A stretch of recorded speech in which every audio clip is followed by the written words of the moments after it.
Hello everyone, I'm King Maji coming back to get you guys with another video, and today I will be doing What If Deku Had Shikamaru's Powers, Part 3.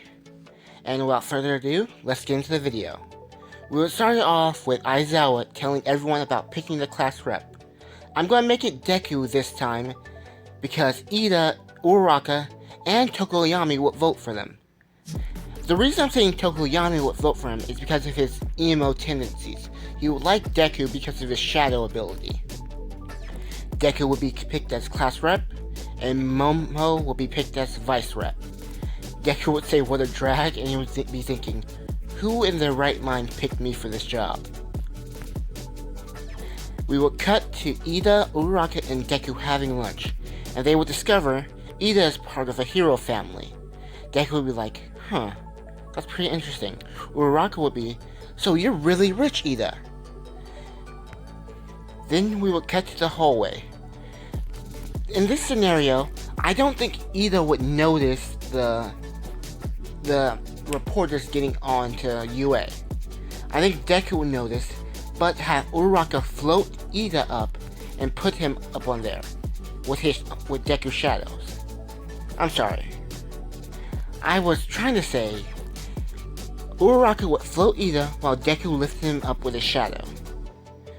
Ida would tell everyone that it's a false alarm and all that stuff, but Deku would be left thinking, how did they get onto UA? The sensor should have went off. Sorry. The sensor should have went off. And he's left thinking, there's a chance someone could have turned them off so the reporters could get in, then it only activated afterwards. We cut to Deku and Momo telling everyone to get onto the bus to go to the USJ.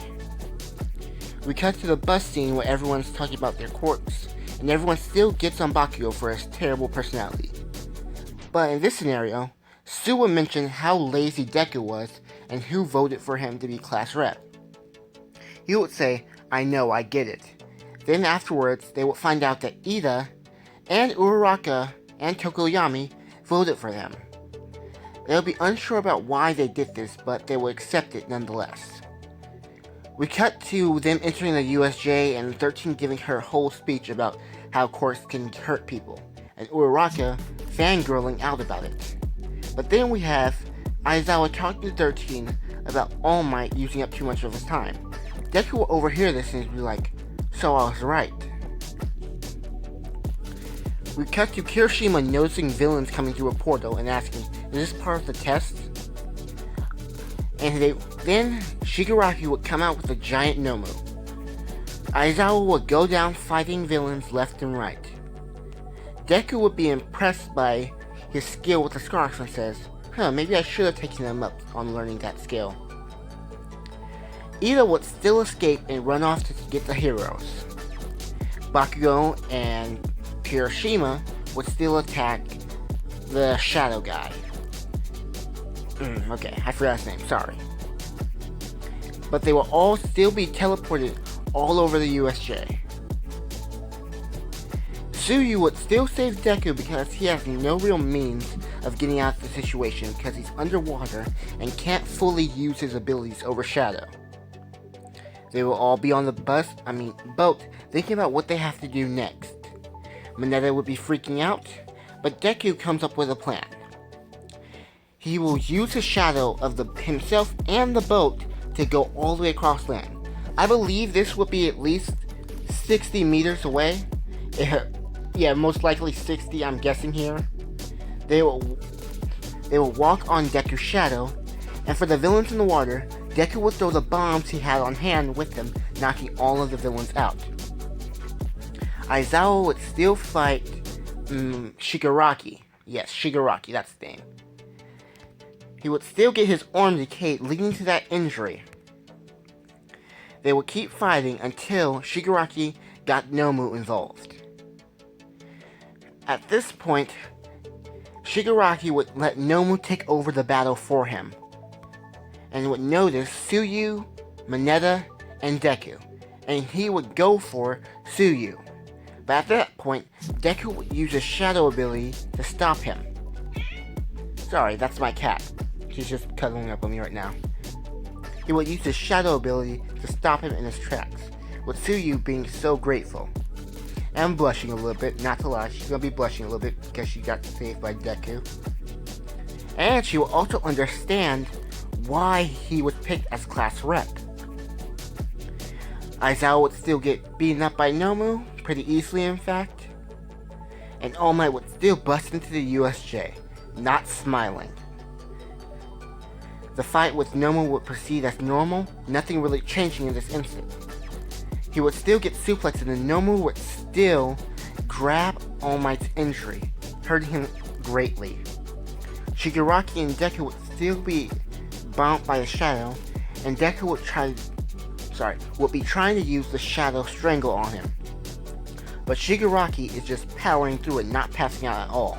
Like, I don't see Shigaraki passing out right here. He's a fanatic. He won't give up. And All Might will go plus ultra, sending the Nomu nearly into orbit.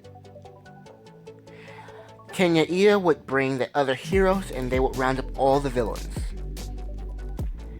At that point, the portal guy would come and get Tomura out of Deku's shadow paralysis and shadow strangle.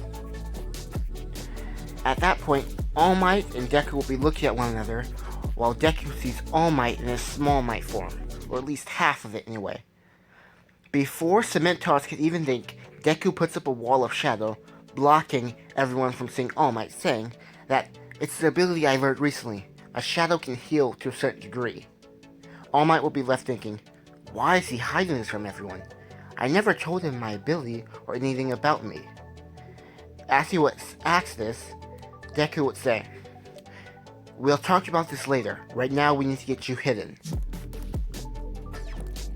We would cut to them being in the faculty office, and All Might and Deku would be speaking.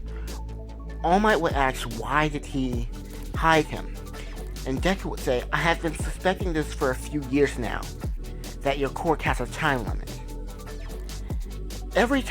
By the first time you became a hero, you were always out there saving people. But as time went on, you start to only be out there for a total of at least 3 hours at minimum. All Might would be shocked that he actually noticed this, and question to see if he's a fanboy. Deku would lie and says he's not a fanboy, he's just really observant.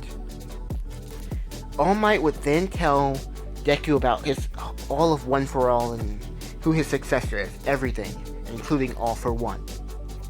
Deku would be like, that Nomu creature had more than one quirk, did you know that? All Might would say, yes, I could tell. Deku would say, if this All for One guy is dead, and something pops up with more than one quirk, chances are All for One is still alive. All Might would be shocked to his core that this kid thinks All for One is still alive. But looking into Deku's eyes, All Might would believe him at that point. They would go on. All Might would mention who his successor is, being Mirio. I'm sorry I haven't mentioned Mirio thus far. I'm just getting into this right now. Okay. We would cut to Deku leaving and saying, later All Might would ask, what are you gonna do? Deku would say, I'm gonna get serious. You, All Might, don't do anything reckless. This world still needs a symbol of peace, and you still need to keep up that mask, okay? All Might would be shocked, saying, okay. And afterwards, Deku would say, sorry, one moment. Sorry about that. One of my family members came in. Deku would tell All Might how it was stupid to only become one symbol of peace, one pillar to hold up the bridge. Deku would say he should have made multiple pillars, and All Might would be just shocked about how this kid thinks. Deku would then leave All Might stunned on what he just heard. We pan to Deku going to visit Aizawa in the hospital. Aizawa would ask, why are you here? Deku would say, I want to get serious. I'm not going to slack off anymore in this. I'm going to be number one no matter what. Aizawa would be shocked and says, "What does that have to do with me?" Deku would say, "I want you to train me." And Aizawa would be shocked because he's known Deku is pretty intelligent, knowing that if he worked harder, he would probably be the top student in UA, because of the fact that he figured out the entrance exam when no other student could. Aizawa would say, "What do you want me to train you in?" Deku would say, "I'm going to be training myself to use my shadows more proficiently. And I want to learn the scarf, just in case there's a point where I can't use my shadows." Aizawa would be shocked hearing this kid think like that, and be like, "It's about time you got serious. Now let's begin." I wonder, what do you guys think of my plot twist here? The fact that Deku knew that All Might had a time limit for his quirk. He didn't know about One for All exactly, but he just knew that All Might only had a certain amount of time a day he could use his quirk. It was an interesting topic, not an interesting topic, wrong phrasing of words. It was an interesting concept that I came up with recently.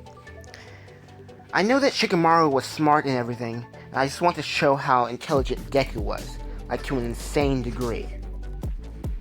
So, thank you guys for watching the video. I hope you like and subscribe, and leave comments down below on what I need to fix in this. I would really appreciate that. Oh, and speaking about stuff, I want to know what you guys think of me shipping Kendo and Deku, which I will be doing in the next part.